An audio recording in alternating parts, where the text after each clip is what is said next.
la bienvenida formal. Patricio, para mí es un gusto, además de... Gracias, Fede. No, vos lo sabés, y yo te contaba en otras charlas que para mí es un gusto especial porque sabes el afecto y el respeto que te tengo como profesional, pero hay un afecto de amistad. Adelante, acá estamos, te Bueno, escuchamos. bueno, bárbaro, Fede. Bueno, muchas gracias bueno, por la presentación y por invitarme a participar de estas charlas. La verdad que sí. Como vos bien decías, bueno, esta pandemia a mí me dio la oportunidad de escribir sobre esto, precisamente porque en algún punto es antes de la reconversión o de la metamorfosis, o el cambio de piel, de pasar de abogado a escribano. Sí. Decididamente me siento mucho mejor en este rol que en el anterior. Sí. Eh, pero bueno, un poco juntar esos dos saberes, ¿no? Lo poquito que pude haber aprendido durante estos años, desde el 2012 que ejerzo como escribano, y el bagaje que venía de antes de haber participado mucho en lo que es los temas de concursos y quiebras. Si me permitís comenzar, yo, digamos, para pararnos en la cancha y un poco describir las reglas con las que se juega este juego, lo primero que tengo que hacer es precisar qué es el concurso y qué es la quiebra, ¿no? Y voy a empezar por el Perfecto. final. Todos tenemos presentes que la ley que nos regula, o que regula estos dos escenarios, es la 24.522, y regula básicamente dos escenarios, la quiebra y el concurso preventivo. Y dentro del concurso preventivo, un subtipo, que es el acuerdo preventivo extrajudicial, que bueno, fue un instrumento muy valioso para salir precisamente de los escenarios de crisis durante el 2001, a partir de una reforma que se dictó en aquel entonces, pero que no creo que lleguemos a abordar hoy.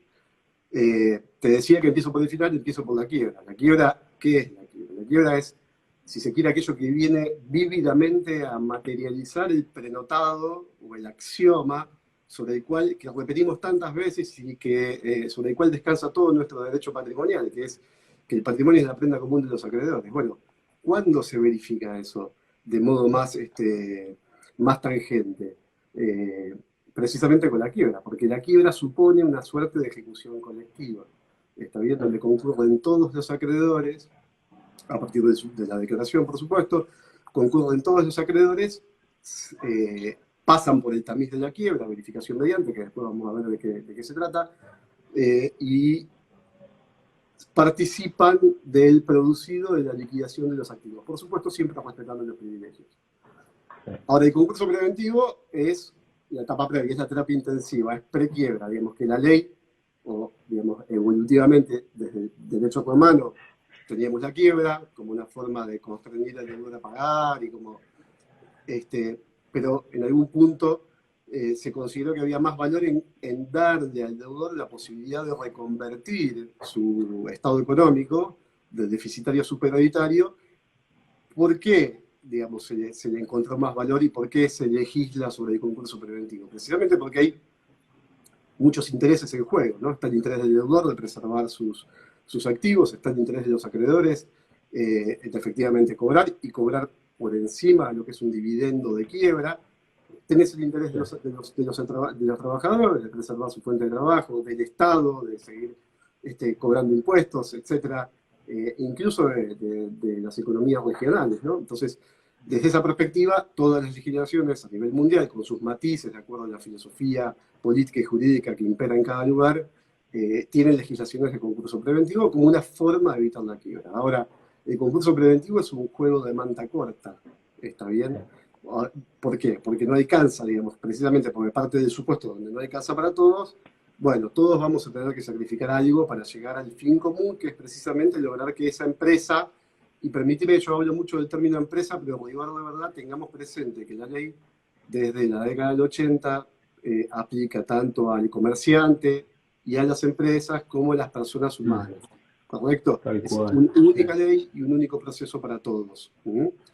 Sí, no, Eh, y te agrego ahí que es muy oportuno, donde nosotros tendemos naturalmente a pensar en empresas y donde justamente en esta etapa se van a venir unos análisis mucho más directos, por ahí no habituales, que justamente vos tenés la experiencia sobrada en el tema, donde profesionales, va a haber una cantidad, la verdad que lamentablemente muy grande, ¿no? De aspectos donde el individuo, en forma directa, y ese va a ser un tema a tener en cuenta. Absolutamente, absolutamente.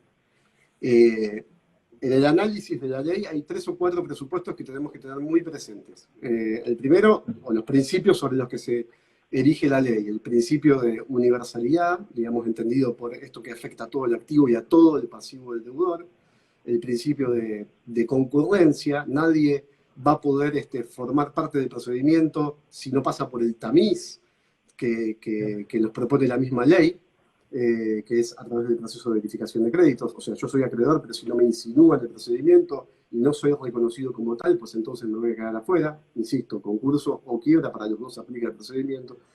Y el principio de igualdad, o la par conditio creditorum, el principio de paridad de que tanto hablamos, esto es que a todos los acreedores hay que dar de tratamiento similar y que no puedo alterar la situación de los acreedores de causa o título anterior a la fecha de presentación del concurso preventivo.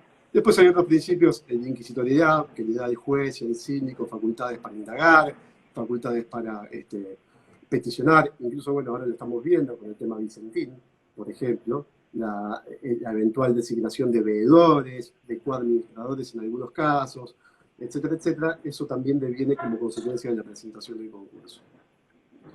Y por supuesto tener muy presente el tema de las categorías de acreedores, ¿no? Algo que acá otra vez se vivifica mucho, digamos, tener muy, muy en claro que acá concurren tanto los acreedores que tienen privilegio especial, es decir, aquellos que tienen atacheado, por decir de algún modo, o mejor dicho, que pueden hacer efectivo su crédito liquidando el bien que es asiento de su privilegio. Los privilegios generales que no están en el Código Civil, lo dice expresamente el Código, pero aplica en el caso del concurso preventivo. Algunas relaciones jurídicas que tienen un privilegio para cobrar en forma preferente a qué acreedores, a los acreedores quirografarios, que son los acreedores comunes, y después tenemos los acreedores subordinados, que son los que pactan estar por debajo, los cobrar por debajo de los quirografarios, pero en forma acordada. Hay muy pocos supuestos, incluso en la ley debe haber un solo supuesto de subordinación legal. Pero bueno, todos los acreedores tienen que pasar por a todos afecta la ley y todos tienen que pasar sí o sí por el tamiz de la ley para participar del procedimiento. La ley es una ley de orden público, ¿sí? Ya en la Constitución del 53 se hablaba de la ley de bancarrotas, o sea, decía claro. El Congreso legisla sobre Código Civil, Penal y ley de bancarrotas.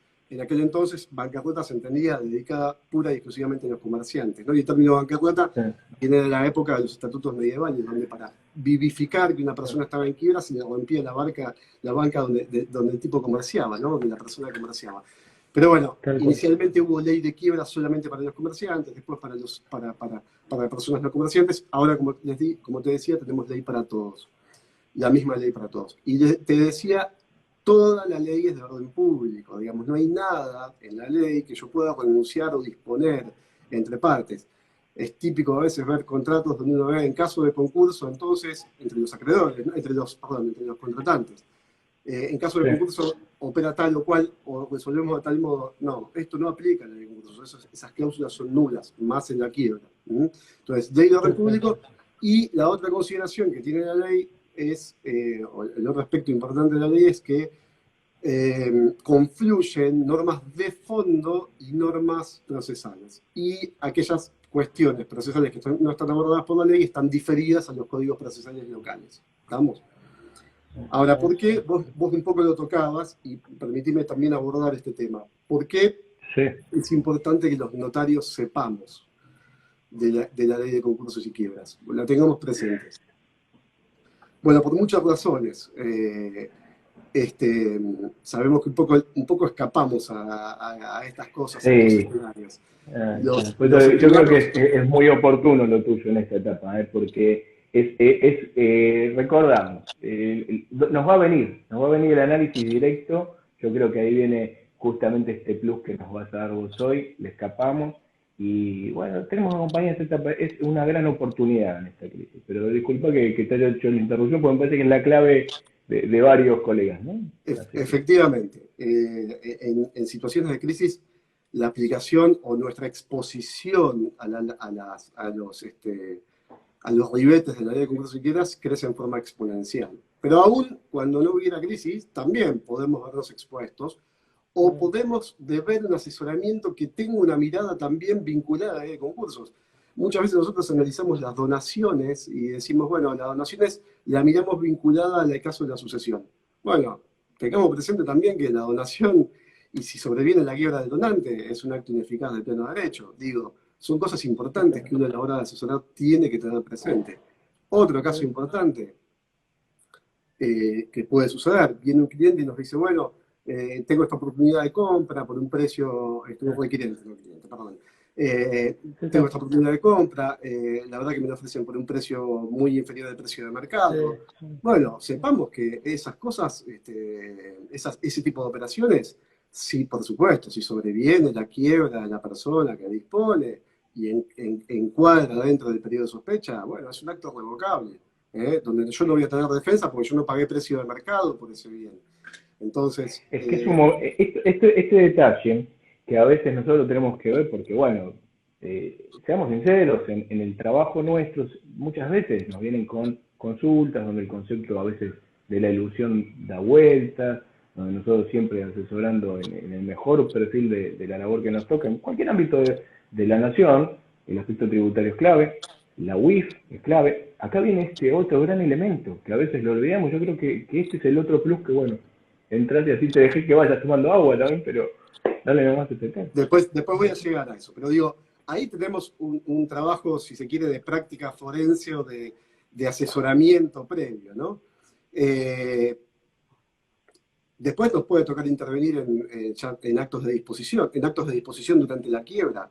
¿Qué pasa? Y un gran tema con los actos de disposición luego de que sobrevino la quiebra. Y yo como escribano no tenía conocimiento de eso. La tensión que hay entre la ley de concursos y quiebras versus la buena fe y la aplicación de la 17801.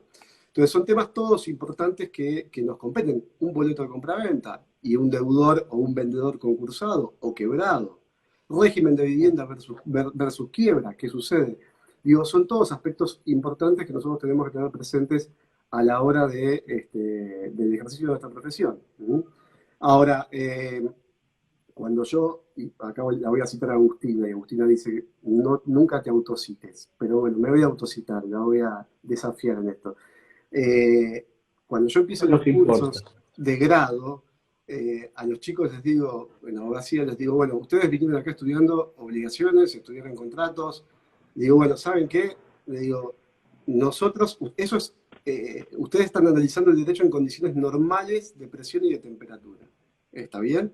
Y nosotros operamos en condiciones normales de presión y de temperatura. Bueno, la ley de concursos y quiebras viene a subvertir muchos de los principios con los cuales nosotros estamos acostumbrados a trabajar. Entonces yo, cuando empiezo esos cursos, les digo, bueno, ahora los invito a ver el lado oscuro de la luna. Y es importante que ustedes vean el lado oscuro de la luna, porque hay que saber cuáles son las consecuencias jurídicas de determinados actos realizados cuando luego sobreviene o se hicieron durante el periodo de sospecha y sobreviene el estadio, no el estadio, sino la nota diferencial que hace a esta materia, que es precisamente el estado de cesación de pago. Entonces, si me permitís, habiendo hecho estas aclaraciones, vamos un poquito a hablar de concurso preventivo. Concurso preventivo, básicamente, digamos, ¿cuáles son los requisitos sustanciales que pide la ley para que una persona se pueda concursar? El primer requisito sustancial es ser sujeto concursable, y no todos son sujetos concursables.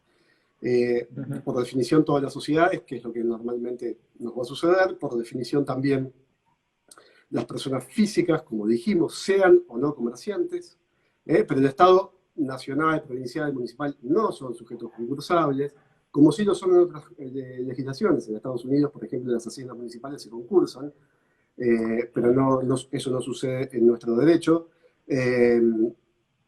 No son sujetos concursables las empresas de seguro, los bancos, las cooperativas mutuales que tienen una legislación específica porque están focalizadas a preservar otros intereses distintos. El juego de manta corta aplica distinto ahí. Por eso no son sujetos concursables. Y después tenemos toda esta discusión ahora novedosa con el Código Civil sobre si la persona jurídica consorcio es o no concursable, si puede quebrar, pero eso lo dejamos un poquito aparte. Pero entonces, lo podemos hacer, lo que vos vayas viendo, porque no va a pasar en esta charla, es una apertura de un tratamiento que si después tenemos que hacer otro tipo de charlas, las desarrollamos en otro Bueno, momento. con mucho Bueno, gusto. Entonces, no te el quedo primer nada. requisito, el primer requisito sustancial de la ley es ser, calificar para el concurso. ¿Mm? Sí, El sí, segundo requisito y el más importante es estar en estado de cesación de pagos. ¿Eh? sí, ¿Y qué sí, significa estar en estado de cesación de pagos? Bueno, y otra vez, acá podríamos abrir y hablar de la tesis intermedia, amplia, materialista, pero para hacerlo claro y concreto, la mayoría de la doctrina dice, yo estoy en estado de cesación de pagos cuando mi patrimonio se revela como insuficiente para atender a obligaciones exigibles y esa insuficiencia, esa impotencia patrimonial se revela con criterio de generalidad. Digamos, no es un incumplimiento, no es que no pude pagar la boleta de luz y entonces ya me puedo concursar. ¿Me explico? sí, Y tampoco tiene que ver con un criterio de activo versus pasivo como se pensaba antes. No es un criterio contable, sí, porque yo puedo tener un activo muy superior a mi pasivo y aún así necesitar del remedio, necesitar de la ayuda y de la apertura de concurso preventivo. ¿eh? Tiene más que ver con un criterio de liquidez, si se quiere. Pero entonces el signo distintivo del concurso preventivo es precisamente estar en estado de asociación de pagos. Y después una última cuestión que no es menor, que es que haya pasado más de un año de un concurso, desde el cumplimiento de un concurso preventivo previo. Y esto no es menor, digo, no es menor, y esto sucede mucho con las empresas, porque algunas empresas que pueden haber venido a un concurso preventivo, que pueden haber tenido una propuesta de acuerdo muy larga en el tiempo, y que no tienen cumplido el concurso y no se pueden volver a concursar. Entonces, si no te puedes volver a concursar, tu próximo escenario, porque en nuestro país, que lamentablemente recurrentemente tiene crisis, bueno, si no tenés cumplido el concurso anterior, entonces no te puedes volver a concursar. Y tiene que haber mediado un año. Eso desde lo sustancial. Después nos pide requisitos formales, la ley también. No voy a entrar a ahondar en esos requisitos formales, algunos de los más importantes es acompañar balances, estado activo pasivo, nómina de acreedores, indicarle al juez desde cuándo estoy en estado de cesación de pagos, indicarle cuáles son las razones de mi causa de estado de cesación de pagos. ¿Por qué? ¿Por qué pide la ley estos requisitos formales? Porque la ley dice, bueno, yo te voy a dar un remedio que te va a permitir subvertir muchas de estas relaciones jurídicas, ¿sí? Efectos patrimoniales muy significativos respecto a las demás. Bueno, quiero tener la foto de que vos te mereces ese recurso. Y esa foto, el juez, que la tiene que utilizar en un estrecho marco de conocimiento, muy rápidamente, la va a obtener a través del análisis de todos estos requisitos que pide la ley. Entonces, otra vez, siendo sujeto concursal, estando en estado de decisión de pago y cumpliendo los requisitos formales, el juez va a ponderar y va a decir, ok, abrimos el concurso preventivo. ¿Está bien? sí, sí, sí. ¿Cuáles son los efectos de la apertura del concurso preventivo? ¿Por qué decimos que subvertimos las obligaciones? Porque el primer efecto es la prohibición de pago de alterar o de alterar la situación de los acreedores de causa o título anterior a la fecha de presentación. Es decir, ahí tengo una fecha de corte, que la fecha de corte es la fecha de Claro, presentación del concurso, y el concurso va a afectar a todos los acreedores de causa o título anterior. No les puedo pagar directamente, lo cual, en contrapartida, tiene un beneficio enorme para el deudor porque automáticamente empieza a hacer caja. ¿Está bien? claro, El, claro, claro. el segundo efecto son, bueno, suspensión del cómputo de intereses, y el tercer efecto importantísimo que tiene es la suspensión del poder de agresión patrimonial contra el deudor. Piensen que cuando el deudor llega, se presenta en el concurso preventivo, viene, permitime, estamos sábado de la tarde, hacemos de cuenta, tomamos un café, viene cascoteado. Entonces, lo están ejecutando, lo están embargando, tiene embargadas las cuentas, tiene pedidos de quiebra. Entonces, cuando se concursa, automáticamente todos esos juicios de contenido patrimonial opera el fuero de atracción y se suspenden. Mágicamente la ley dice, quedan levantadas todas las medidas cautelares y, por supuesto, suspendidos todos los juicios, con algunas excepciones, relaciones de familia, expropiación. Claro, ¿Qué claro. pasa con las ejecuciones en base a acreedores privilegiados, hipotecas, prendas? Esas van a continuar, pero la ley me dice, primero vayan y verifiquen, le dicen los acreedores. Ah, Verifiquen y después continúan con el juicio. ¿Está bien? Entonces, ahí tenemos tres efectos importantísimos. No puedo pagar más la deuda anterior, no computan intereses para adelante y al mismo tiempo me suspenden los juicios de agresión patrimonial, con lo cual el acreedor que no llegó a ejecutar y se concursa al deudor, pues entonces va a parar su ejecución y tendrá que ir a verificar sus créditos. Ahora, otros efectos importantes, y ahora vamos, con la resolución de apertura se dispone la inhibición general de bienes. ¿Está bien? Una de las primeras... Ahí empieza.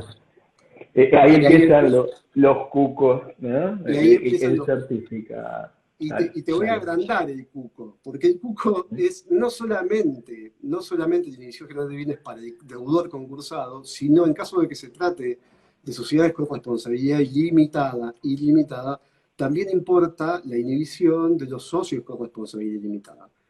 ¿Significa que los socios con responsabilidad limitada están en concurso? No significa, no obstante lo cual, la ley los encorseta. ¿Por qué los encorseta? Porque tenemos un artículo en quiebras, que es el 160, que dice que en caso de quiebra de una sociedad, la quiebra supone de pleno derecho, o importa de pleno derecho, la de los socios con responsabilidad ilimitada también. Con lo cual, automáticamente, ipso facto, de pleno derecho, digamos que la ley lo que dice es, como, a ver, si el patrimonio de la sociedad se revela insolvente, pues también lo son los socios con responsabilidad limitada, porque de otro modo hubieran hecho lo necesario para que esa sociedad no estuviera en quiebra. Te decía, entonces, con el concurso se decreta la inhibición de deudor, por supuesto que se anota en todos los registros donde haya bienes registrables, y también a los socios con responsabilidad limitada. Y al mismo tiempo, me perdí un segundito del hilo. Sí, exacto. Y al mismo tiempo, también por supuesto, se comunican los registros de juicios universales. Ahora, ¿qué pasa con la administración y los actos de administración y disposición del concursado? ¿Qué pasa con la gestión del negocio del concursado, persona física o empresa? El concursado no pierde la libre administración y disposición de su patrimonio, sino que queda encorsetado, vamos a ponerlo en esos términos, por un régimen específico. La ley dice, no hay desapoderamiento atenuado. Yo muchas veces escucho que dicen en el caso del concurso hay desapoderamiento atenuado. No hay desapoderamiento atenuado. El desapoderamiento se verifica pura y exclusivamente en la quiebra, no en el concurso preventivo. Lo que sí hay es un régimen específico donde me dicen a mí, o le dicen al concursado, bueno, vas a tener actos prohibidos, o sea, actos que vos, otra vez, en condiciones normales de presión y temperatura, hubieras podido hacer, pero que acá no podés hacer. Vas a tener actos permitidos y vas a tener actos que están sujetos a autorización judicial. ¿Cuáles son los prohibidos? Insisto, alterar la situación de acreedores de causa o título anterior y los actos a título gratuito. ¿Está bien? Claro. Entonces, una donación hecha mientras yo estoy en curso preventivo, por supuesto que es ineficaz e inoponible al concurso. Una quita también lo sería. Los actos sujetos a autorización judicial, ¿cuáles van a ser? Van a ser básicamente los que estén relacionados con los bienes registrables. Siempre que haya bienes registrables, voy a tener que pedir autorización judicial para poder llevar adelante el acto. Y después, dice la ley, los vinculados, es una enumeración no taxativa, vinculados con locación y disposición de fondos de comercio, constitución de garantías reales. Entonces, todo lo que atañe en nuestra incumbencia es por definición necesita autorización judicial. ¿En qué consiste esa autorización judicial? Consiste básicamente en que el concursado tiene que presentarse ante el juzgado y decirle, voy a realizar este acto o pretendo realizar este acto y justificar por qué quiero realizar este acto.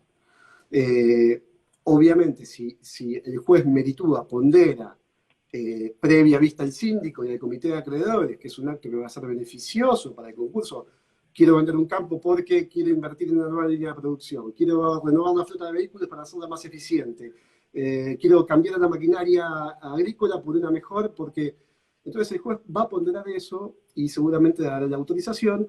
Muchas veces el juez agrega requisitos ex post, porque dice, bueno, usted haga el acto, pero venga y deposite el dinero acá, en la cuenta del juzgado, puede verificarse, como no. Pero lo importante es que siempre que haya actos de disposición sobre bienes registrados en el concurso, tiene que haber autorización judicial.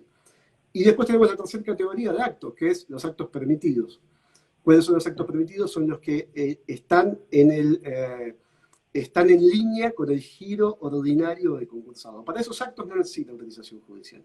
Y ahí, por supuesto, habrá que ver qué es giro ordinario para saber por qué acto tengo que pedir autorización y por cuál no.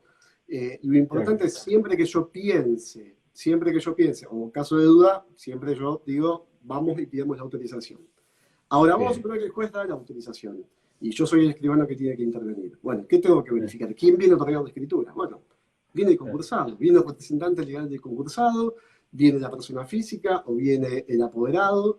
¿Y qué es lo que voy a tener que hacer yo como escribano? Por supuesto, pedir el levantamiento de la inhibición para poder hacer la escritura y, por supuesto, verificar o incluso relacionar, aunque no es estrictamente necesario, que efectivamente esté la autorización, esa autorización haya cumplido con todos los recaudos legales y esté firme. Ahora, ¿qué pasa si yo hago un acto en violación a ese principio? Bueno, la ley es clara, dice, el acto es ineficacia entendida en términos de inoponibilidad al concurso. Claro. Ese es el efecto hacia afuera, y el efecto hacia adentro es, bueno, el concursado puede ser sancionado por eso, lo pueden desplazar de la administración, le pueden designar un veedor, etc. Pero hacia afuera el acto es ineficaz. Y ustedes me dirán, o vos me preguntarán seguramente, ¿y cómo se sanea esa ineficacia? Bueno, lamentablemente, y la ineficacia supone la reversión del acto, ¿no? Esa ineficacia, en mi, digamos, si bien la ley no lo dice expresamente, en mi criterio, solo quedaría saneada el día que haya cumplimiento del concurso preventivo. Porque es ahí donde pierde interés el acto, digamos, haber hecho el acto en contravención. Porque si yo hice un acto en contravención, lo que estoy haciendo, ¿por qué la ley lo califica como ineficaz? Porque vos estás disponiendo de un activo que en la hipótesis de que el concurso no prospere y no vaya bien y vaya a la quiebra, estoy sacándole la masa a un activo sobre el cual concurriría en caso de quiebra. Por eso, desde mi humilde perspectiva, solamente se sanearía el día que tenga por cumplido el concurso. Es decir, llegué a un acuerdo con mis acreedores y efectivamente cumplí. Ahí ya pierdo interés. Nadie tendría interés en es trascendente. No, este análisis a ver, sano, es prudente y es trascendente para nuestro ejercicio y ahí es donde nosotros justamente nos tenemos que poner a pensar, donde cuántas veces nos ponemos a decir en nuestra soledad del ejercicio y bueno, prima la lógica, ¿no? Porque en el fondo es así. Absolutamente. ¿Tu opinión? Gracias. Absolutamente. Bien, bueno, eso respecto de los actos digamos, cómo es la administración. Sí. Vamos a ver una cosa que nosotros no tenemos presente, muchas veces porque el sistema digamos, tiene deficiencias, y ahora le voy a explicar por qué, que este régimen o la necesidad de pedir autorización o se verifica incluso después de homologado el concurso preventivo. Pero ya voy a llegar ahí. Avanzo un poquitito más. Dije anteriormente que todos los acreedores de causa título anterior tienen que participar en el concurso y lo hacen a través del tamiz del proceso de verificación de créditos. Sí. Y acá viene otro aspecto importante para nosotros, que es qué pasa con los boletos de compraventa, sí. Donde el disponente donde el disponente o el vendedor tiene un boleto de compraventa y la persona que me vende se concursó.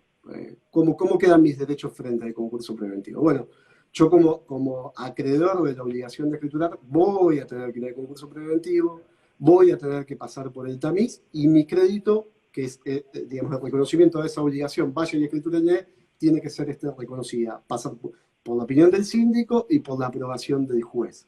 ¿Está bien? Ahora, acá es importante tener presente algo. La importancia, ¿por qué muchas veces nosotros decimos, bueno, ¿por qué los boletos, firmá boleto con el 25% del precio? ¿Está bien? Sí. Digamos, eso no es algo que alguien hizo alquimia y dijo, no, el 25% es el número, no. El 25% es lo que nos da el paraguas frente, digamos, lo que me blinda a mí como comprador en caso de concurso preventivo o quiebra. Porque si yo pagué menos del 25%, o fui una seña, ¿sí? Claro. Hacer una compraventa, sí, y la persona hace concurso quiebra, y yo tengo menos del 25% integrado, entonces lo que tengo es el derecho a que me reconozcan la devolución, o me reconozcan por acreedor por el dinero que yo haya pagado, pero el inmueble no va a estar obligado el deudor a venderlo, a firmarlo en escritura. ¿Me explico? Claro. Entonces, lo que me blinda frente al caso de concurso preventivo o quiebra es un boleto con el 25%. Y agrego algunas consideraciones más sobre esto. Bien, bien, bien. La primera consideración es el 1171 del Código Civil y Comercial tiene una disposición igual al 146 de la Ley de Concursos y Quiebras. Sí. Es calcada, es igual. Dice, si usted pagó más del 25%, entonces el boleto es oponible a la quiebra o al concurso preventivo. El Código Civil dice que el boleto tiene que tener fecha cierta. Bueno, la Ley de Concursos no dice que tiene que tener fecha cierta y la ley especial es la Ley de Concursos. Con lo cual, la verdad, obviamente que probatoriamente es mucho mejor tener el boleto con la firma certificada y con fecha cierta, pero no es condición sine qua non para que yo pueda verificar mi crédito y obtener del concursado, del deudor concursado, la obligación de escritura. Y ahora voy... Qué importante, ¿eh? Eso qué importante es tenerlo presente, porque vos bien lo decís. A ver, la formalidad más tranquila para nosotros y la que en el mercado uno siempre está aconsejando es esa, la fecha cierta, pero la ley especial, en este aspecto, ¿cómo puede llegar a dar un análisis totalmente distinto? Acá es donde el plus tuyo, esa experiencia de abogado, da una mirada distinta justamente para lo que habitualmente nosotros somos muy formalistas en nuestro ejercicio. Está bien que así sea, pero esto hay que tenerlo muy presente. Exactamente. Ahora, verifiqué mi crédito, verifiqué mi obligación, verifiqué el boleto de compra-venta, el juez manda a escriturar. Intervengo yo en el boleto. Nuevamente, ¿quién viene a firmar la escritura? Viene a firmar la escritura el deudor concursado. Lo único que tendría que hacer yo es pedir el levantamiento de la inhibición, verificar que esté la orden de escrituración por parte del juez y verificar, por supuesto, que se hayan cumplido con todos los requisitos de verificación de crédito y que la admisión de ese crédito, crédito entendido por obligación de escriturar, ¿no? Esté firme, por supuesto. Algún aspecto más a señalar respecto de esto es, a ver, yo dije, pagué el 25% del precio, me queda integrar el saldo restante. Bueno, el boleto, digamos, va a seguir los lineamientos de lo que yo pacté. Digo, si yo tengo que pagar la diferencia contra escritura, pagaré contra escritura. Si me diera un plazo y con una hipoteca, pues entonces se podrá respetar eso de constituir una hipoteca, el plazo, etcétera, etcétera. Y una pregunta muy habitual es, ¿y qué pasa con las deudas? ¿Pagas ellos o no pagas ellos? Sí, por supuesto pagas ellos, por supuesto hay retención porque estoy en concurso, ¿eh? Claro. Paga sellos, paga ITI, paga ganancias, según sea el caso, por supuesto. ¿Y qué pasa con las deudas que pueda haber de expensas, o municipales, o de AISA? Bueno, ya sé que hablamos para todo el país y no todos lados está AISA, ¿no? No, pero está bien este análisis porque es todo ese aspecto tributario que merece la escritura, la cuestión de impuestos sobre la escritura, los impuestos alrededor del inmueble por lo general, agua, los inmobiliarios de cada demarcación, los municipales. Y en esa situación, nuevamente, la preocupación del escribano en ese rol de agente de retención, de información, de percepción y la clave de tu análisis en eso. Bien. A nivel nacional. Y ahí, digamos, que yo como escribano, ¿tengo que retener lo anterior del concurso? ¿Deuda anterior de impuesto inmobiliario, municipal, expensas anterior del concurso? Definitivamente no. ¿Por qué? Porque esa deuda queda atrapada por el concurso preventivo. Otra vez, voy al principio. Deudores de causa o título anterior de la fecha de presentación del concurso. ¿Está bien? Si no, esos acreedores se verían beneficiados versus el resto de la masa de acreedores. Bien, avanzo un poquito más porque se nos van los minutos. Igual si no, tenemos un poquito más después Sí, vos manejate tranquilo, andamos lo móvil. Y de hecho yo estoy mirando, en este momento andamos en unos 45 minutos de charla, en breve ya empezamos a verlo, pero si tenemos que seguir, lo hacemos en nuestro cierre, vos tranquilo. Ok, bien. Avanzo un poquitito más. Me detuve entonces en el tema del boleto porque es una realidad que puede sobrevenir en nuestra actuación. ¿Cómo se homologa un concurso preventivo? Lo digo gráficamente solamente para terminar de dar la visión de todo. Digamos, el concurso preventivo es básicamente después del periodo informativo, que es donde los acreedores van y verifican sus créditos, el deudor empieza a negociar, con esto es una propuesta de acuerdo. Esa propuesta de acuerdo puede consistir básicamente con los quirografarios, que es lo mínimo que me pide la ley. Eventualmente puede haber un acuerdo con los privilegiados, no es necesario, no es obligatorio. Sí me pide acuerdo con los quirografarios para poder sortear el concurso preventivo y me pide de acuerdo con una doble mayoría de acreedores. Esto que ahora vemos también en el caso de las asambleas de propiedad horizontal, bueno, esta idea de doble mayoría, bueno, también está en el concurso preventivo, donde me dicen, bueno, por un lado necesito la doble mayoría de la mitad más uno de los acreedores computados individualmente, que a su vez representen las 2/3 partes del capital. La propuesta de acuerdo digamos, el menú de opciones para el deudor es muy vasto, ¿no? Puede haber quita, puede haber espera, puede haber escisión de una sociedad, que también nos puede tocar intervenir ahí, constitución de una garantía por el pago a futuro de la deuda, constitución de un fideicomiso, en fin, puede consistir. Lo importante es que esa propuesta no sea abusiva ni fraudulenta, a la luz de lo que piense, por supuesto, el juez, y lo importante también es que tenga el régimen o la aprobación dentro del periodo de exclusividad esta doble mayoría. Ahí también tenemos intervención. Y fíjate una cosa, ¿qué intervención? Por ahí es menor o parece menor cuando me llaman a certificar conformidades. O sea, ¿cómo se presta? Sí. Antes se iba a la Junta de Acreedores, yo no soy de esa época, vos tampoco, pero digo, antes se iba a la Junta de Acreedores. Sí. Ahora la conformidad se presta sobre un documento que rubrica o replica la propuesta de acuerdo y ahí nosotros certificamos firmas.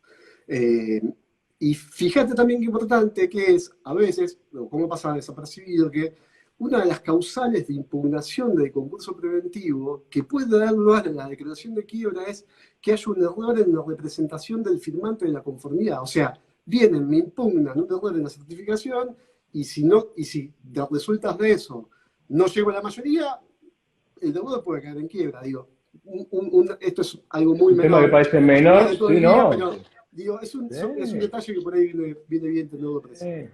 Muy bien, muy bien. Ahora, llego a la homologación y los efectos de la homologación.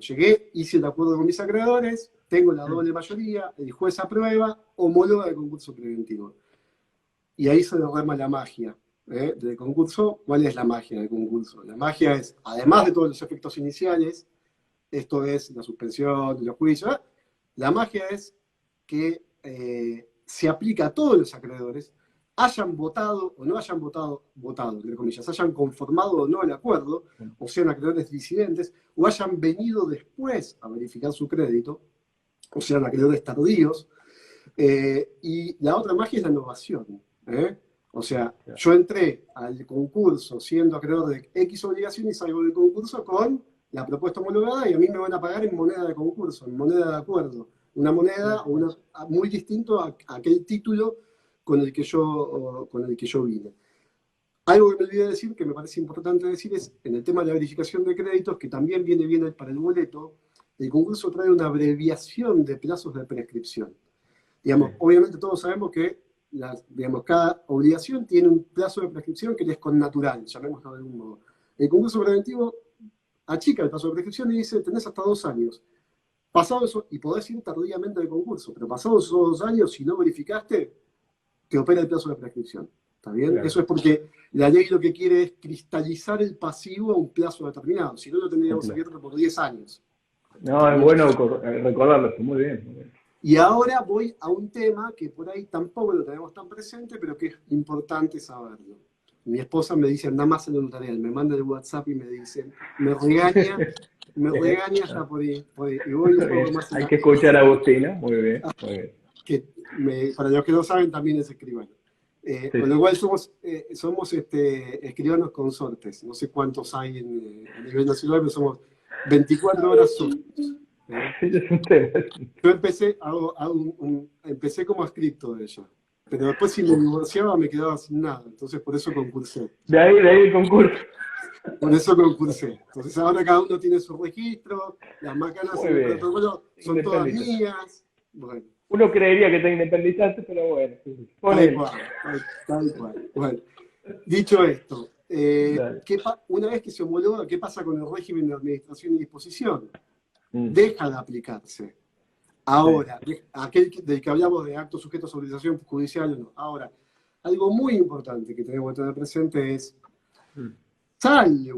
salvo que en la propuesta de acuerdo que se homologue expresamente los acreedores bendigan, validen, presten conformidad con el levantamiento de la inhibición general de bienes, la inhibición general de bienes va a subsistir hasta el cumplimiento del acuerdo.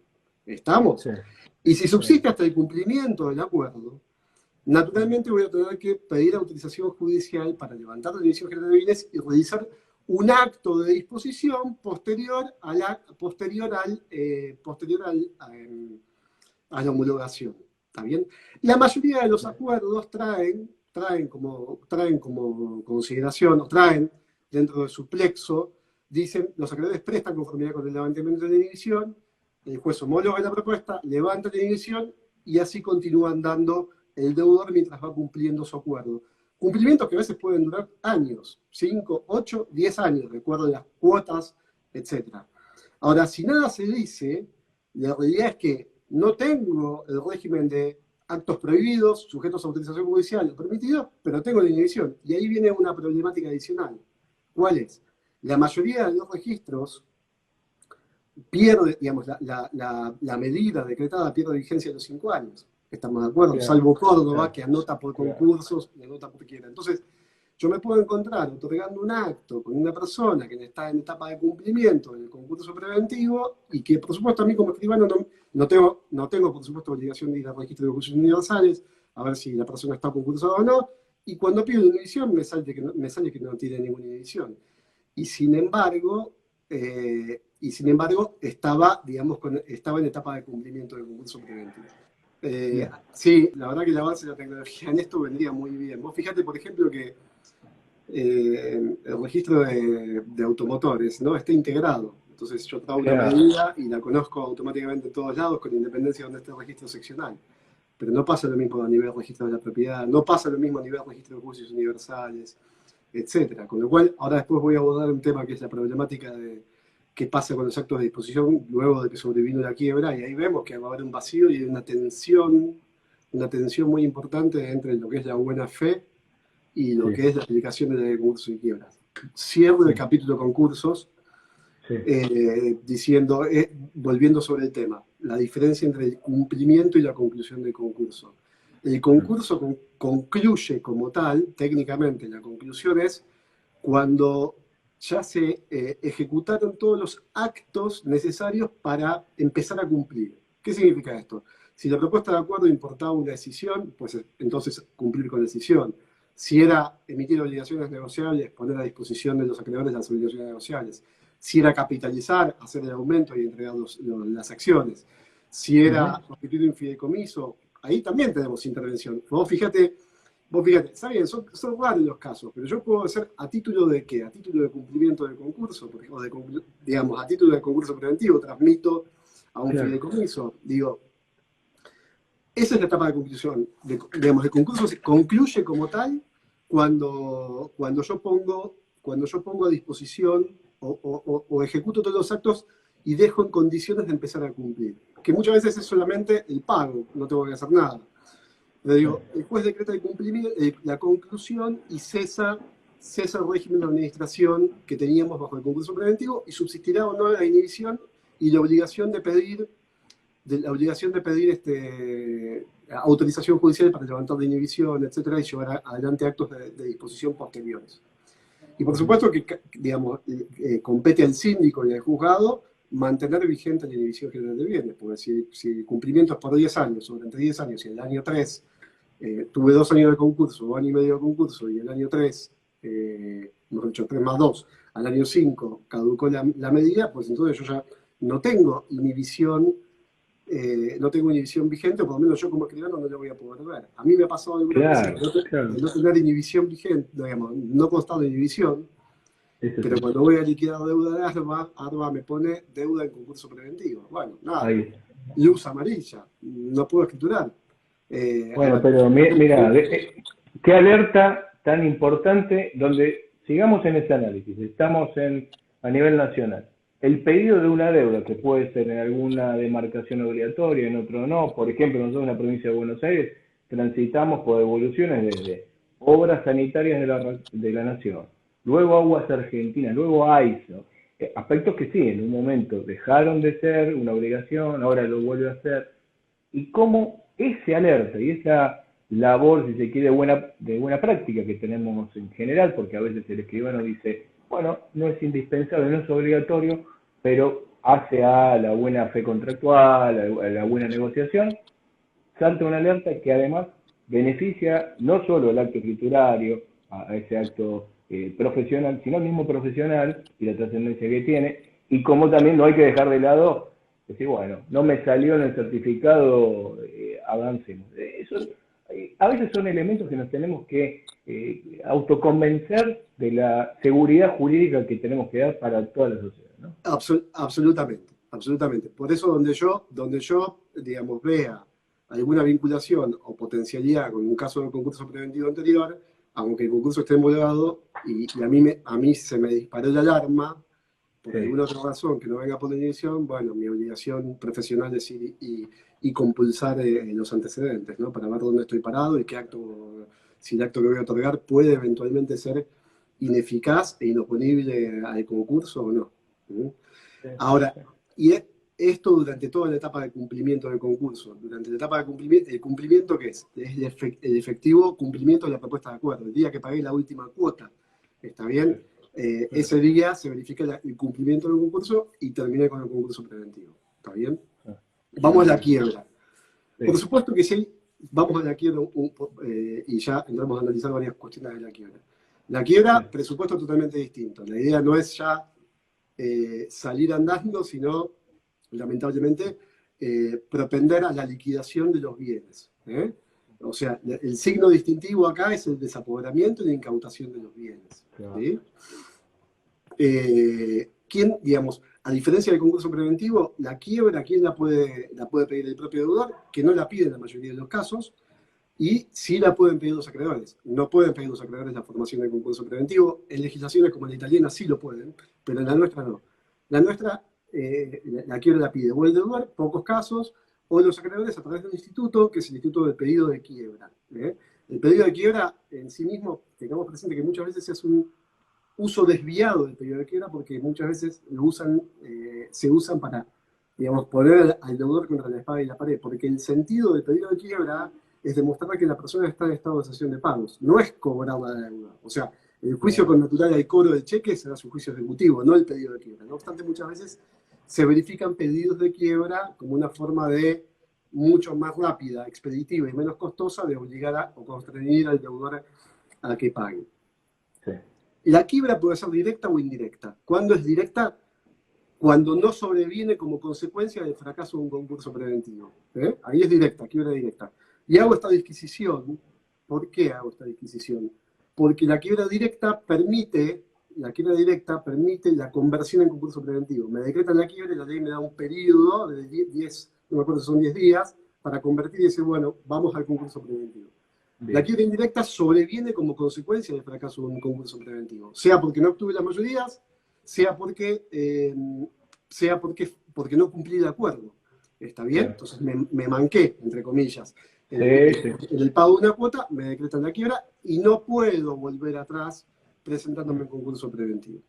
Por supuesto que los presupuestos de la quiebra son naturalmente la mora o el reconocimiento voluntario del propio deudor. Ahora, sobreviene el dictado de quiebra. Y acá vamos a lo importante. La ley me dice, desde el dictado de quiebra quedo desapoderado, o el deudor queda desapoderado de pleno derecho. Convengamos que el desapoderamiento no es no importa un cambio de titularidad, por decirlo de algún modo, sino es una pérdida de legitimación para el deudor. ¿Estamos de acuerdo? Bien.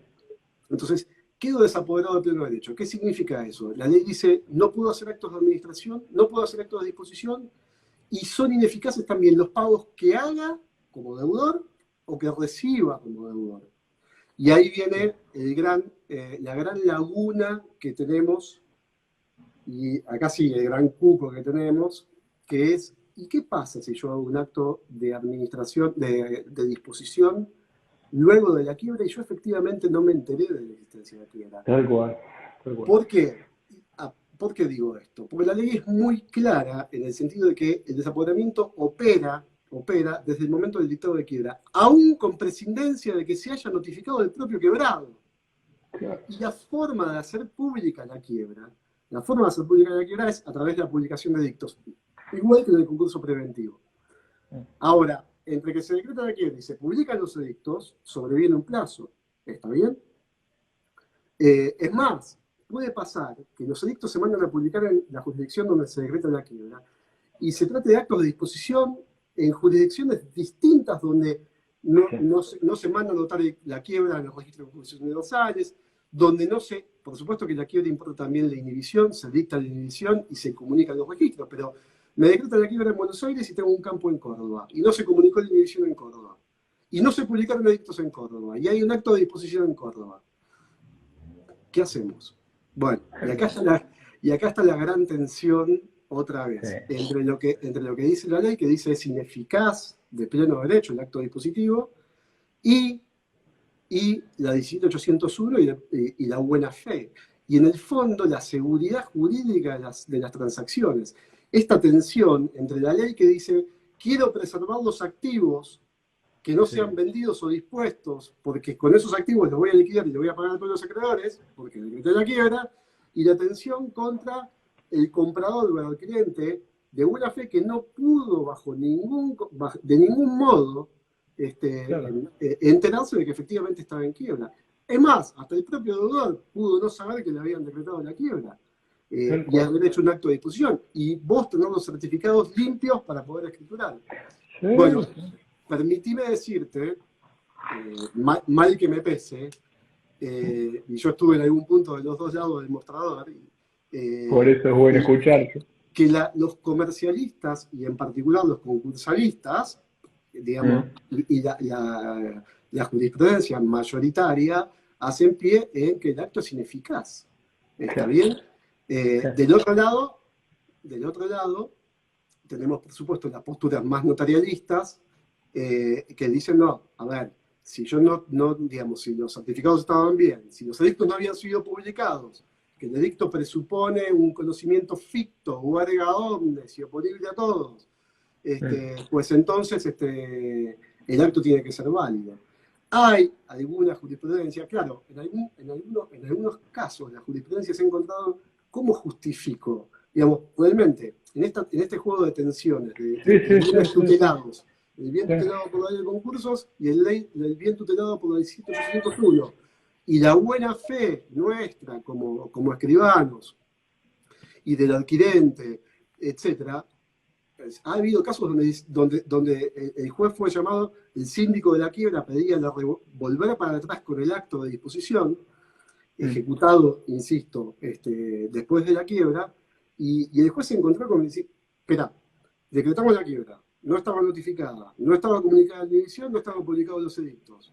La verdad es que yo no puedo revocar o declarar ineficaz este acto porque entonces estoy colisionando o estoy yendo contra este principio de la buena fe y contra la seguridad jurídica. Entonces, pero digo, este es un gran tema, insisto, hay mucha tensión acá y yo no puedo decir quédense tranquilos.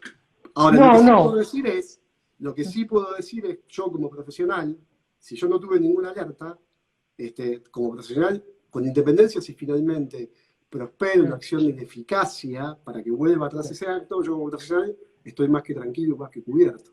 ¿Está bien? Claro, y vos decís bien, a ver, dentro de las tranquilidades que podemos pensar, ¿no? Porque siempre nosotros diferenciamos entonces, bueno, está el acto y está ese deber profesional, en la buena fe de diligencia que tienen las partes, todas las labores escriturarias que tienen que justamente dar esa tranquilidad al acto, y el rol de las responsabilidades profesionales.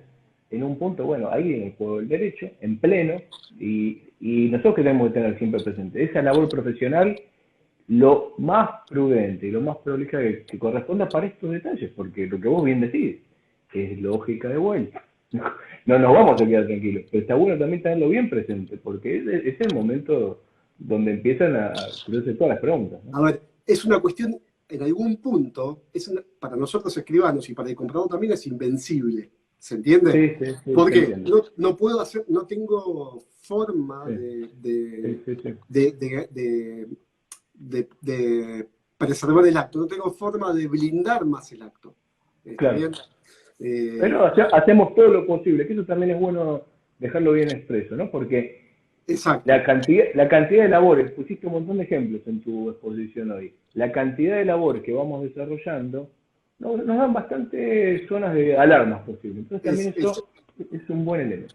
Exactamente, por eso la importancia del estudio de títulos, obviamente de código, cuando nos define la buena fe, es, digamos, todo lo que yo pueda hacer Claro. con miras a salvaguardar el acto, el estudio de los antecedentes registrales, etcétera, etcétera. Y donde haya señal de alarma, por supuesto, no avanzar. Ahora, si no tuve ninguna señal de alarma, hice el acto, bueno, Sí. y después un juez viene y me dice, no, ¿sabes qué? Estaba en quiebra y vos tendrías, bueno, ahí yo contra eso yo no puedo hacer nada. Más que desde el notariado seguir insistiendo en injusticia del caso, doctrinariamente y eventualmente el día de mañana llegar a algún tipo de legislación que pueda superar esta tensión, como me gusta llamarlo a mí. Vamos por un segundito, así no nos aburro más, al periodo de sospecha. Periodo de sospecha. En la quiebra. Digamos, la quiebra tiene acciones de recomposición patrimonial. Sí. ¿Qué significa esto? La quiebra dice, bueno, en el escenario, si sobreviene la quiebra, vamos a revisar algunos actos hechos con anterioridad a la quiebra, ¿sí? Hechos in bonis. O sea, actos que son perfectamente válidos ex ante, pero que como sobrevino la quiebra, pues entonces la ley dice, bueno, ojo que estos actos pueden volver para atrás. Esas son acciones de recomposición patrimonial. ¿Dónde están contenidas? En el artículo 118 y 119. Esos actos, ahora les voy a mencionar, los del 118 y 119, pueden volver atrás, ¿sí? Pueden perder virtualidad, pueden perder eficacia, si fueron efectuados dentro del periodo de sospecha. Permitime decirte, o achicarte aún más, o mejor dicho, definirte mejor. El rigor de verdad no es el periodo de sospecha. El periodo de sospecha es el que va entre el estado de la fecha que el juez determine en la quiebra como de inicio del estado de ejecución de pagos y la fecha de la quiebra o la fecha de presentación en concurso si la quiebra sobreviene como consecuencia del fracaso de un concurso preventivo. Ese periodo de sospecha puede tener 1 año, 2 años, 3 años o 4 años, dependiendo de cuándo se fije el inicio del periodo de sospecha. Pero el periodo máximo de retroacción a los efectos de poder aplicar el 118, 119 es 2 años. Vale decir, si mi periodo de sospecha fue fijado 1 año antes de la quiebra, periodo de sospecha y periodo máximo y periodo de retroacción coinciden. O sea, la ventana a través de la cual el síndico va a poder mirar los actos que pueden ser revocados o ineficaces es de ese año. Si mi periodo de sospecha es de 4 años, la ventanita a través de la cual el síndico va a poder mirar y dejar sin efecto algunos actos es de 2 años.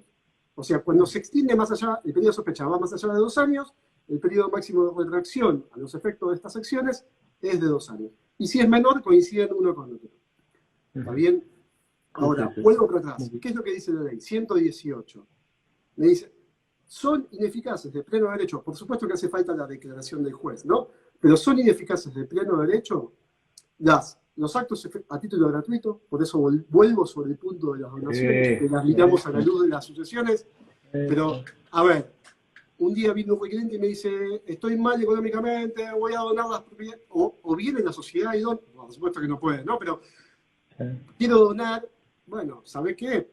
Donás, por supuesto que es un título observable por todo lo que ya conocemos, pero además, ese acto va a ir para atrás.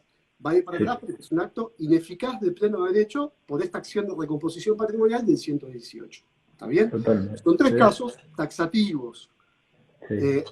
Los actos a título gratuito, el pago anticipado de deudas, antes de quebrar le pagué a alguien cuya deuda vencía después de la quiebra, es un acto ineficaz de pleno derecho. Y es ineficaz de pleno derecho que a veces también se ve la constitución de garantías sobre deudas que originalmente no la tenía. Típico caso del banco, que el banco dice, ¿sabes qué? Dame la mejor garantía para que te refinancie, etcétera, etcétera. Y en ese caso, esa constitución de mejor garantía también puede ser ineficaz de pleno derecho.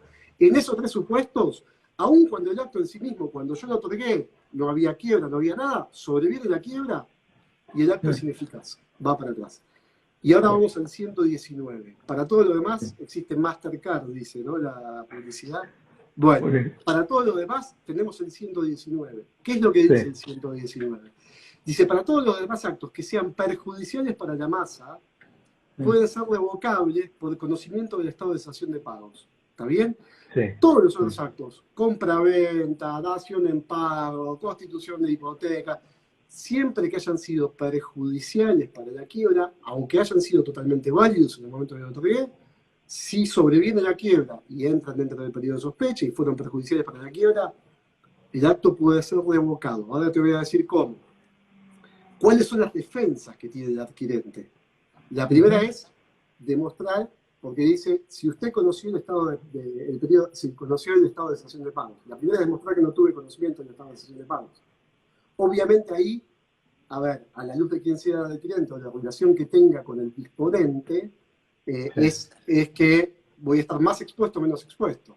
Digamos, si yo soy un banco, me va a ser muy difícil decir, en el momento en que constituí la garantía no sabía, señor, el artículo 902 del código, usted tenía responsabilidad por la función que hace, conocías o podía conocer si estaba en estado de pagos.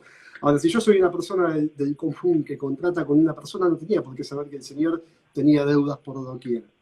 Esa es una primera defensa, no saber que la persona está en estado de cesación de pagos. Pero la segunda defensa, y más importante, es demostrar que el acto no causó perjuicio a la masa. ¿Está bien? Entonces, yo puedo saber que la persona está premiada, acuciada económicamente y que puede sobrevivir a la quiebra. Pero si yo pagué, permíteme la expresión, por el pito lo que el pito vale, efectivamente, a ver, si pagué por el bien lo que el bien vale, no causé ningún perjuicio. No importa que lo que después haya hecho el vendedor con el dinero que recibió por la venta. Por eso la importancia de que las operaciones sean realizadas por los valores de mercado. Otra razón más. Bien. Ahora, ahora me decís, ¿y qué es valor de mercado? Ahora que hablamos tanto de fuerza mayor. ¿Está bien? Hablamos tanto de fuerza mayor. Y ahora van a sobrevenir casos de oportunidades. Cae el mercado inmobiliario, bajan las tasaciones, baja. Y yo no puedo decirles, otra vez, son casos, si se quiere, obviamente van a ser muy poquitos los casos, porque tiene que sobrevenir la quiebra, tiene que haber mucha mala fe el que vendió, pero nadie me dice a mí que el día de mañana no pueda venir la quiebra y el síndico diga, vendió por 50 hace 2 años lo que hoy vale 100, porque el mercado se recompuso. ¿Está bien? Bueno, a ver, yo venía en una etapa de fuerza mayor y ahí yo tengo que vincular qué es lo que pagaba el mercado en ese momento, ¿no? En ese momento estaba todo el precio. Por eso muchas veces también es importante decir, bueno, ¿sabes qué? Si uno sale o asesora en una operación que sale de un valor determinado, tener el backup, por lo menos para el que compra, decirle, bueno, asegúrate con tu martillero, tener tu tasación, de que efectivamente esto vale lo que vos estás pagando, porque si sobreviene la quiebra, va a ser tu mejor defensa. Que permita... y estás dando un detalle que, a ver, hoy que estamos, ¿qué día es? 25 estamos, 25 de julio 2020. Sí. COVID-19, este marco, esto después queda en la historia. ¿Y qué hacemos en las escrituras? Que es lo que estamos hablando también todos nosotros. Y esto toca a toda la nación, nos toca a la provincia de Buenos Aires.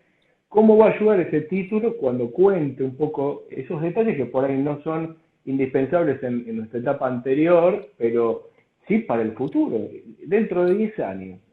Y un mercado que además lo conocemos nosotros, cómo varía el mercado en forma constante por el valor dólar y ahora con COVID-19. Lo que vos decís es trascendente, es muy importante. Por eso, por supuesto, el acto no causa perjuicio si yo pagué lo que el mercado pagaba en ese momento. Punto. Esa es mi mejor defensa. Siempre tenerlo presente.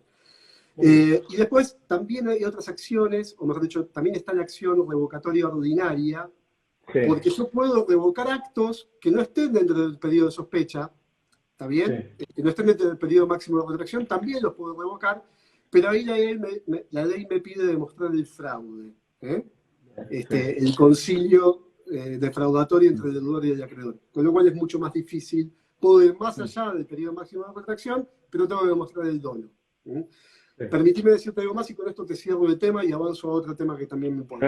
Sí. Digo algo más sobre esto, es la acción revocatoria concursal, a diferencia de la ineficacia, que es de pleno derecho, acá tiene que sobrevenir una acción, tengo que darle al comprador la posibilidad de que se defienda en un marco de, en un juicio de conocimiento pleno, Sí. con las mayores garantías de defensa y prueba, y se promueven, primero, el síndico tiene que tiene que recabar la conformidad de los acreedores quirografarios para promover la acción revocatoria. ¿Por qué? Porque si fracasa en la acción revocatoria, devenga costas y honorarios que tiene que asumir la quiebra. ¿Está bien? Sí, Con clarísimo. esto termino muy, muy rápido y brevemente el tema de la acción revocatoria concursal. Y vuelvo sobre el tema de, en la quiebra, al igual que en el concurso, también tengo que verificar los créditos. No tengo la abreviación de plazo de prescripción como sí tengo en el concurso preventivo. Y otra vez, tengo un boleto de compraventa, que es lo que más nos importa. Boleto de compraventa, suscripto, y sobrevino la quiebra del disponente. Tengo que verificar el crédito, el síndico tendrá que dar su bendición, entre comillas. Acordémonos que la opinión del síndico es necesaria, pero no es vinculante para el juez, y lo que importa es la resolución del juez admitiendo ese crédito. El crédito se admite, la importancia siempre del 25%, y se ordena la escrituración. Y acá, ¿quién otorga la escritura? Porque obviamente perdió la legitimación el quebrado, el fallido. Entonces acá sí es el juez, o por delegación del juez al síndico, quien tiene que mandar a llevar adelante la escritura de compraventa en base a ese boleto previamente verificado, que yo tendré que compulsar, obviamente, las actuaciones de la quiebra para ver que efectivamente, verificar que efectivamente están cumplidos los requisitos propios de la ley, de la verificación y que esté firme, etc. Claro. Obviamente, acá, si hay quiebra, las resoluciones generales de la FIP no paga ganancias. ¿Qué pasa con la deuda? ¿Qué pasa con la deuda impositiva, digamos, propia del inmueble o expensas? El mismo principio, deuda de causa y título anterior a la fecha de quiebra, va por vía de la quiebra. La posterior hasta el momento de la posesión, también es de la quiebra. Recién después de la posesión es a cargo del adquirente. Y obviamente la que va entre la quiebra y la posesión tiene un privilegio específico que son los gastos de concurso. Bueno, no me quiero meter mucho ahí.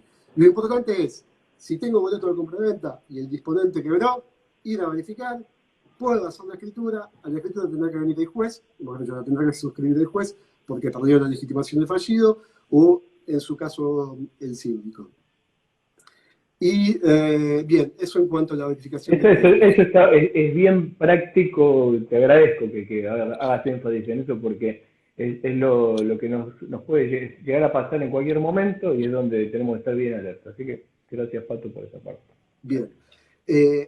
Una cosa más que no dije respecto de las acciones de recomposición patrimonial y que me importa también decir es, ¿qué pasa con los subadquirentes de buena fe y a título oneroso?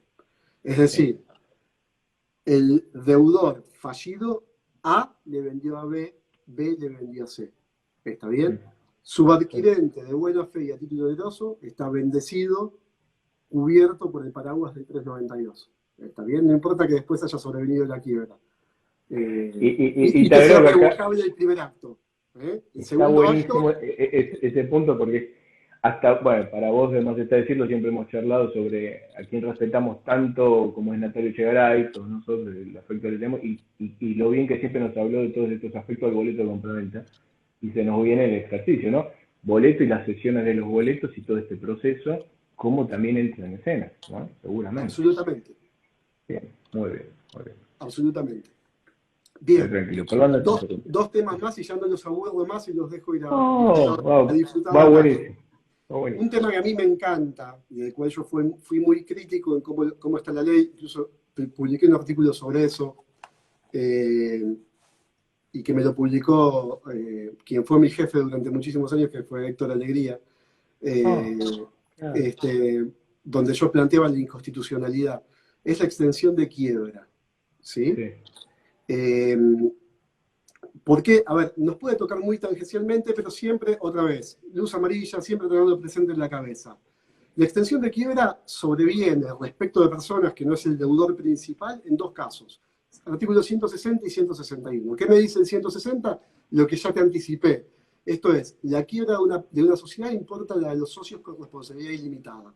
¿Está bien? Sí. Con lo cual, nada, siempre que haya sociedades con responsabilidad limitada, luz amarilla, porque la quiebra es de pleno derecho por el principio de vasos comunicantes, si se Sí, quiere. sí, sí, sí.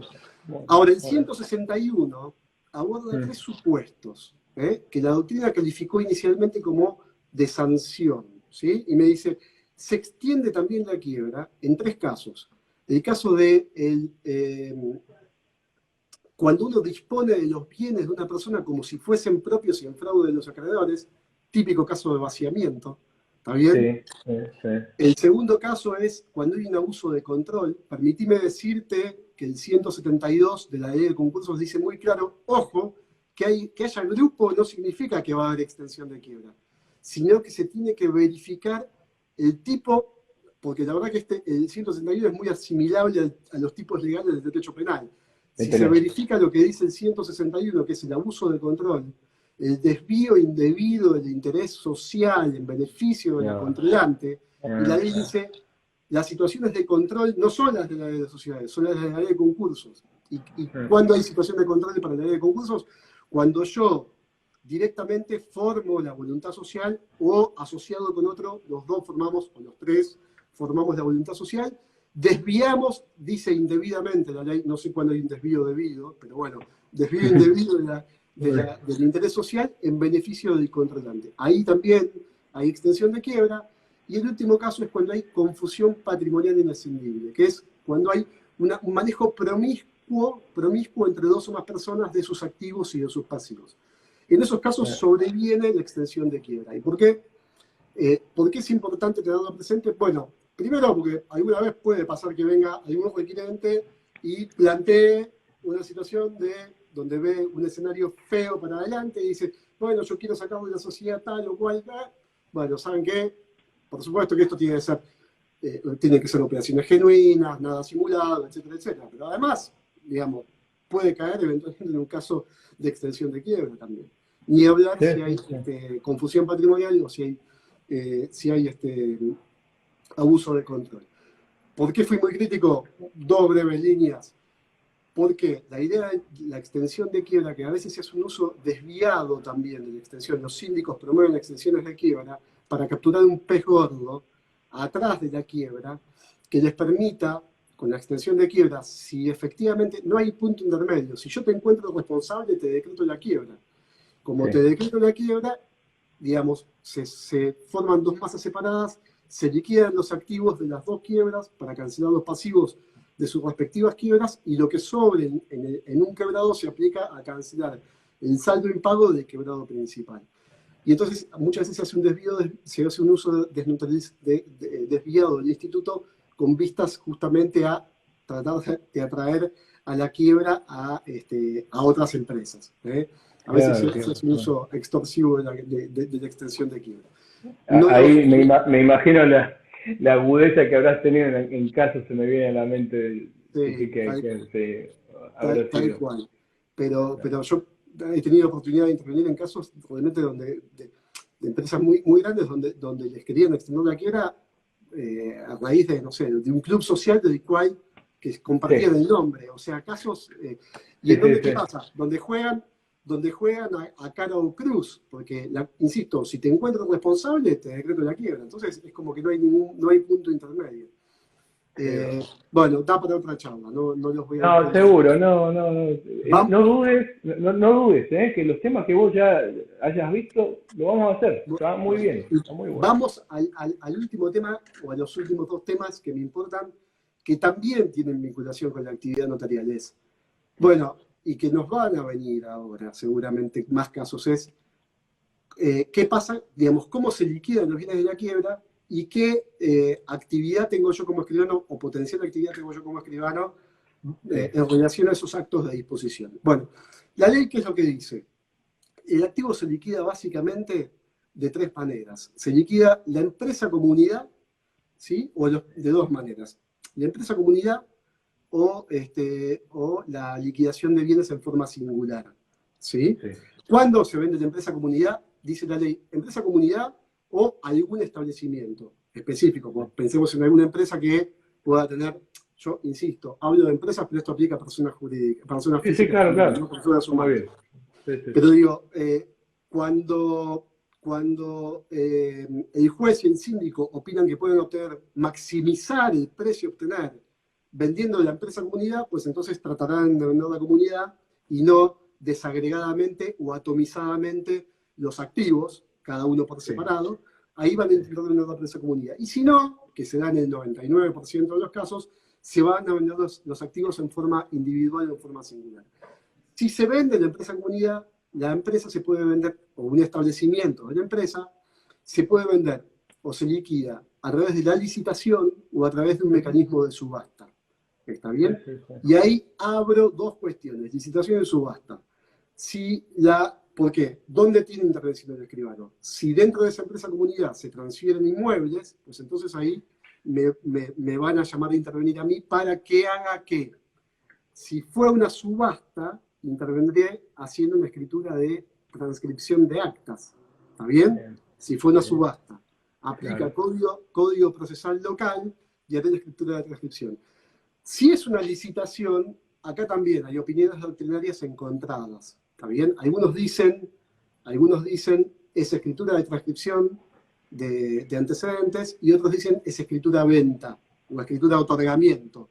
Por escritura de otorgamiento, entiéndase la escritura donde tiene que comparecer el juez o el síndico Sí, en sí. forma delegada y otorgar la escritura de venta. Si es escritura de transcripción, básicamente todos los códigos procesales y las disposiciones técnicas registrales más o menos abrevan en lo mismo. ¿Qué es lo que tengo que transcribir?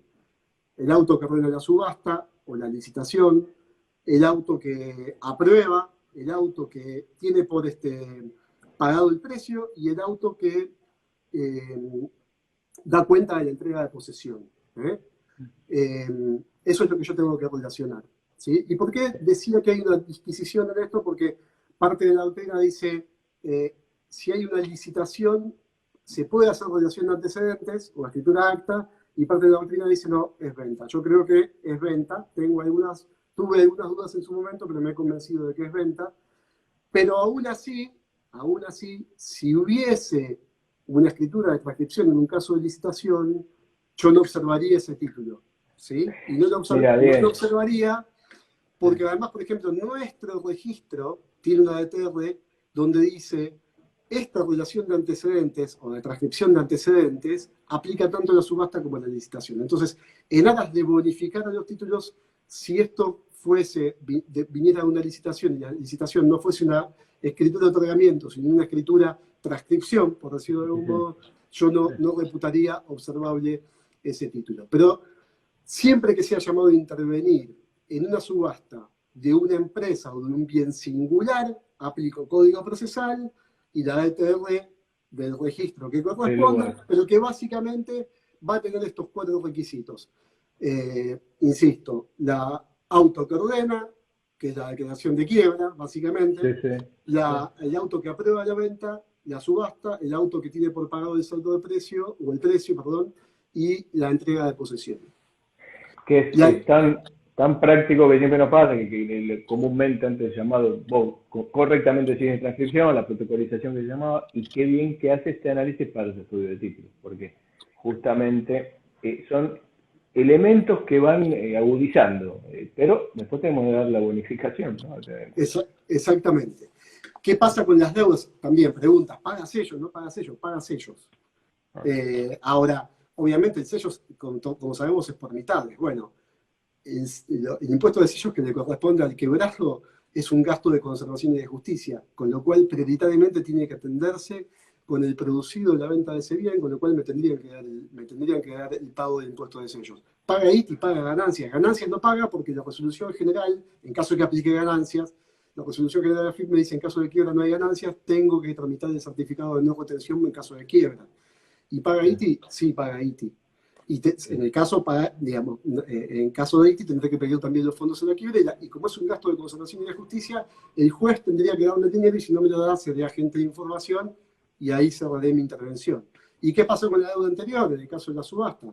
Otra vez, desde la posesión, indisputablemente es a cargo del adquirente, pero lo anterior a la posesión es a cargo de la quiebra. No tengo por qué retener o pagar el adquirente la deuda anterior a la toma de posesión. Eventualmente le pediré los oficios al juez para hacer diligencia ante la municipalidad o ante ARBA, donde el juez diga toda la deuda anterior a tal fecha le corresponde la quiebra y no es a cargo del adquirente.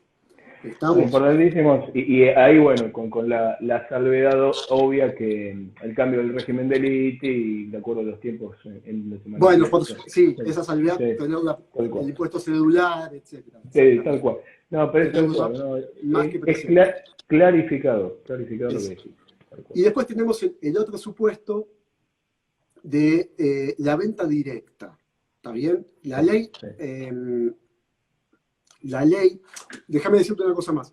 La subasta naturalmente la lleva adelante el juez, no la llevan los particulares, entre comillas, o los acreedores, salvo en un caso, salvo lo que nosotros denominamos o lo que se conoce como el concurso especial. ¿Qué es el concurso especial? Se le delega al acreedor que tiene una garantía real, tiene un privilegio especial, la posibilidad de llevar adelante el incidente de trámite de subasta de ese inmueble específico. Eso se denomina concurso especial. Siempre, por supuesto, con la verificación del síndico y demás. Sí. Una cosa más, las subastas no admiten compensación, por supuesto. O sea, no puedo presentarme yo como acreedor de la misma quiebra y decir compenso con la deuda que tengo verificada en la quiebra, porque pues ahí estaría quebrando el principio de igualdad de los acreedores. El único caso donde se admite la compensación es donde quien se presenta a adquirir en la subasta es el propio acreedor, acreedor por la garantía, digamos, que tiene su privilegio especial sobre el bien que se va a subastar.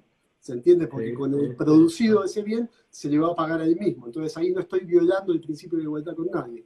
Por eso en el caso del concurso especial, donde adquiere el propio acreedor privilegiado, es el único caso donde se admite la compensación. Tengamos presente, entre otros efectos que no mencioné, porque esto da para muchísimo, que una vez que me decretan la quiebra tampoco puedo operar la compensación. Claro. O sea, no puedo decir soy acreedor deudor, compenso y entonces verifico por menos. ¿Está bien? Claro. Pero bueno, podríamos hablar de casos de locación, renta vitalicia, muchísimas cosas más en la quiebra que exceden a esto. Déjame decirte sobre la forma de disposición de los bienes en la quiebra, el caso de la venta directa, que es otro supuesto. Pero es un supuesto excepcional, porque, insisto, lo que marca, o mejor dicho, la forma por antonomasia de llevar adelante o liquidar los bienes es la subasta. Eventualmente, la empresa comunidad por vía de la licitación o subasta, pero si no, los bienes singulares como subasta. Y eventualmente puede hacerse por venta directa si son bienes de escaso valor o ante el fracaso de otro mecanismo de venta. O sea, me fracasó la subasta una vez, me fracasó la subasta 2 veces, eventualmente puede proponerse hacer la venta directa y la ley dice tiene que ser aprobada posteriormente por el juez.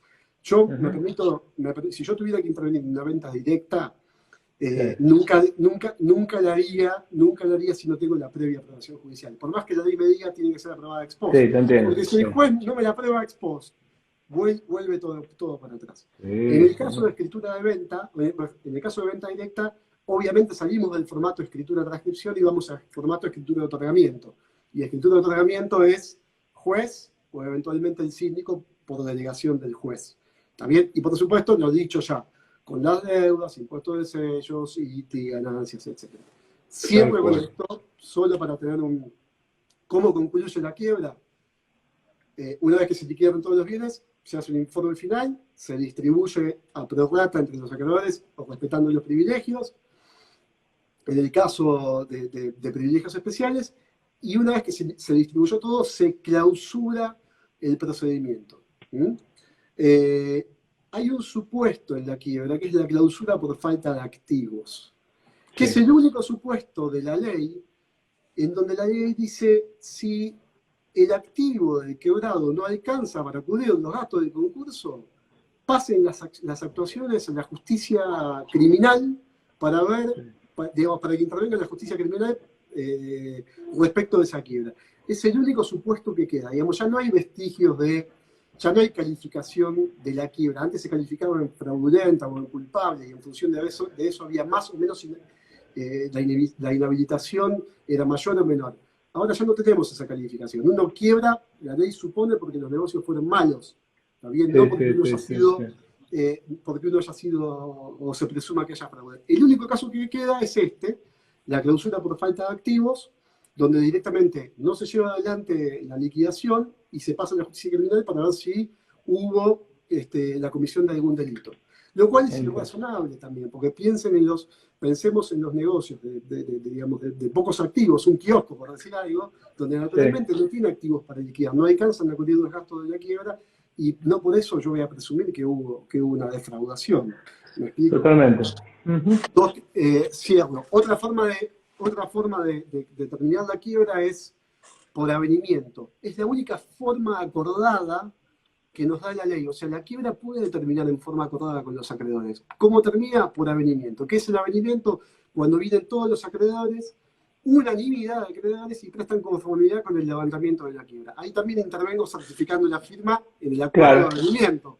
Típico. El acuerdo, la ley no me obliga o no le obliga al deudor a revelar qué es lo que arregló con cada uno de los acreedores que prestan la conformidad.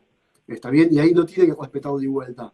¿Está bien? Lo único que me pide la ley es acreditar que todos tus acreedores prestaron conformidad para que vos levantes la quiebra por avenimiento.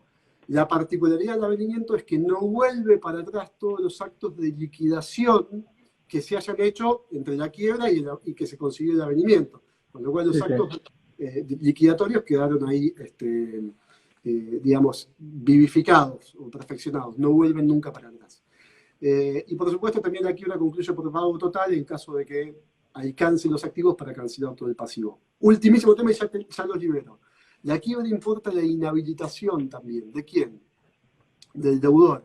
Si el deudor es persona física, la inhabilitación es de 1 año. Si es persona jurídica, es indefinida, salvo que se rehabilite por avenimiento o por pago total, etc.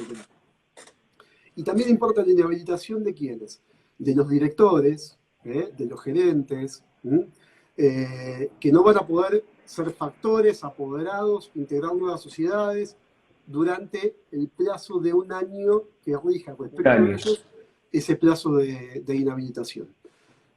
Bueno, podría hablar muchísimo más, Fede, creo que con esto. No, pero estuvo, mira, bastante. Te digo, te felicito, vos sabés que te lo digo objetivamente, te felicito. Estuvo buenísima, estuvo dinámica. Tenemos un montón de gente que permaneció en un sábado prácticamente 2 horas de charla y sin darnos cuenta, yo la disfruté. Para mí fue un gusto, sinceramente. Bueno, fue un gusto, che. Nos vamos a volver a ver, ¿eh? Saludos a todos y gracias por escuchar. Espero que haya sido útil, en serio. Bueno, un abrazo, nos vemos. Chau, chau. Chau a todos.